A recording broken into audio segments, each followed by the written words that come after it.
నమస్కారం ఘంటారావానికి స్వాగతం. ముందుగా ప్రధాన అంశాలు. ఐక్యత సుస్థిరత ద్వారానే భారత్ శక్తివంతం. సర్దార్ పటేల్ సంకల్పం అదేనని ప్రధాని సందేశం.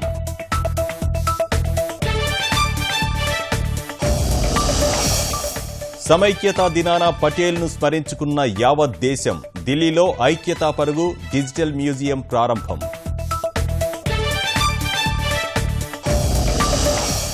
ముగిసిన రాష్ట్ర మంత్రివర్గ సమావేశం. 4 ప్రైవేట్ విశ్వవిద్యాలయాల ఏర్పాటుకు ఆమోదం.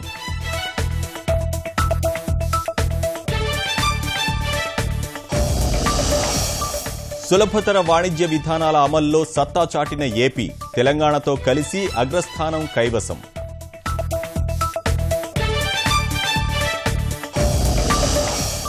ప్రొఫెసర్ లక్ష్మిపై చర్యలకు మంత్రి కామినేని హామీ. జీజీహెచ్లో సమ్మె విరమించిన జూనియర్ వైద్యులు.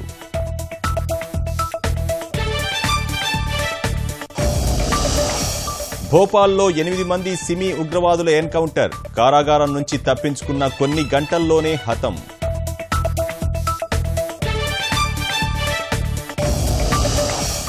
మళ్లీ కాల్పుల విరమణ ఒప్పందాన్ని ఉల్లంఘించిన పాకిస్తాన్. రాజౌరి సెక్టార్లోని కాల్పుల్లో జవాన్ మృతి, 2 గాయాలు.